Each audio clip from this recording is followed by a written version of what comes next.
The NFL draft is less than a month away, and just as you thought the offseason was beginning to settle down, allow us a little bit of time to take a breath before the NFL draft, boom, a monster trade drop. Stefon Diggs has been traded to the Houston Texans, along with a couple of late day 3-round picks. For a second-round pick, I've got none other than the fantastic Heath Cummings from CBS to help walk through the immediate aftermath. Heath, I guess we'll start at the top. What's your biggest takeaway from the trade? We actually have to have a conversation about CJ Stroud versus Josh Allen in dynasty quarterback rankings. Oh, wow. Okay. Is that a hot enough take to take away from this? That's smoking. Yeah. Okay.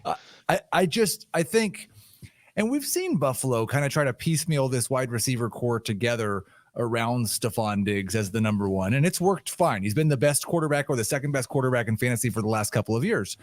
But I don't have a great deal of confidence that they're going to go out and replace Stefon Diggs level production in this first year. And there's every reason to wonder how Allen's skill set is going to age. And CJ Stroud just led the NFL in passing yards per game in his rookie season, and add Stefon Diggs to go along with Nico Collins and Tank Dell. Yeah, I mean it's an incredible receiver room now, isn't it? For the Texans, it's a plethora of receiving weapons. Plus they've added Joe Mixon. Plus Dalton Schultz is coming back. It's it's fascinating what they're doing in terms of loading up around that rookie quarterback.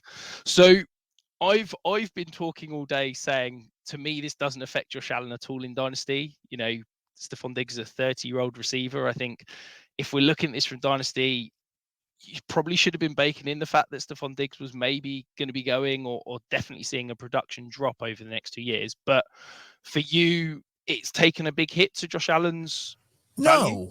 No. I kind of have a formula that I use to formulate my rankings at each position when I go through and adjust them. But what I've found is that any formula you create needs to have that human touch, that when the formula spits everything out, you're like, nope, I don't actually think that.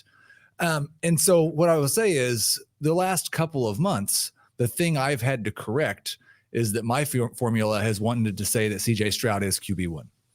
Okay. Wow. So this is not a thing where I had an enormous gap between Allen and Stroud. I didn't have Stroud too. I had those top three, Mahomes and Allen and Stroud, all pretty close to each other. And so, no, it's not a huge drop for Allen. But I just don't think he had a huge edge on these guys. Okay, that makes complete sense. I guess for me, I had Stroud in the tier with Hurts and Burrow, and he's now at the top of that tier. But I wouldn't have him in that, for me, Lamar, Mahomes, Allen tier. I think he's kind of QB4 now rather than that top three for me at the moment. And I think that like the difference between the two is if you're a true contender, you should obviously prefer Allen. I'm just not sold that a team that's like, I think a rebuilding team for me should clearly prefer Stroud, because I do think there's some question about what 31, 32, 33-year-old Josh Allen's going to look like. Yeah, absolutely. And I think, to be honest, to me, the answer is, of any of that top six, the answer is, if I'm rebuilding, whichever player I can get with an additional asset. If Right. I can move from Stroud to any of those other top six and get a second-round pick or something like that, that's the move I'm probably going to be making. What about the wide receivers? So Houston's now incredibly crowded. There now seems to be a massive vacant hole in Buffalo. Is there any big winner or big loser from those receiver cores? I think what you hope, especially if you're a Josh Allen fantasy manager, is that there's not a big winner in Buffalo, because there are reinforcements on the way. If Curtis Samuel or Khalil Shakir are now going to see 120 targets, then I think we definitely need to worry about Josh Allen. No, I think you have to give Dalton Kincaid probably the biggest bump in Buffalo.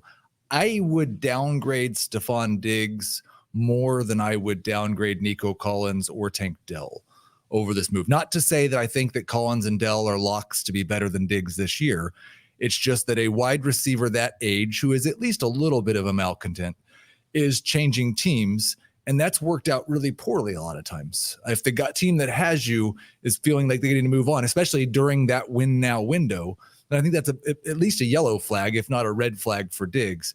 And I think that Nico and Dell are moving the opposite direction he is. So if I was going biggest winner, biggest loser that are not quarterbacks, it would be Kincaid and Diggs for me.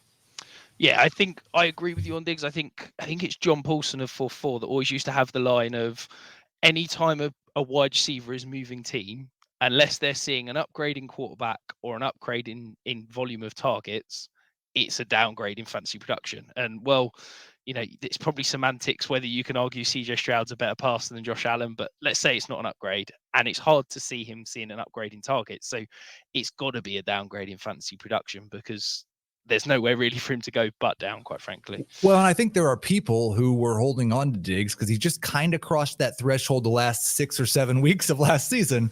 Yeah. Who were thinking, if he gets off to a good start next year, I'm still going to be able to get a first-round pick for him in season. I don't really think you're ever getting a first-round pick for Stefon Diggs again. I think if I could get a mid-second for him in the rookie draft, I'm probably doing it and just cutting my losses.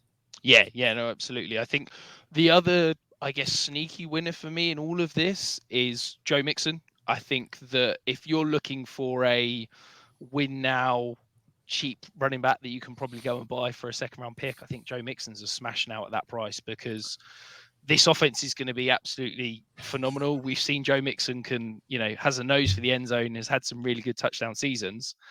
And I'm not convinced that there's a huge amount of competition in that backfield. So yes, he probably won't get much in terms of target share, but he never really did in Cincinnati. So I don't expect him to see that in Houston, but rushing production, touchdowns, I think he could be fantastic. In a strange way, both running backs might have been winners because we saw this Bills offense when the offensive coordinator change happened, went a lot more run heavy. And absolutely. I think that a lot of people kind of discounted that a little bit too much maybe. And like they're trading away Diggs. I would not be surprised if Cook both sees more carries and more targets than he did last year. And so I think, I agree with you on Mixon in terms of a win now running back, but I think it might be a slight upgrade for Cook as well. No, I think that's a great point and certainly love that.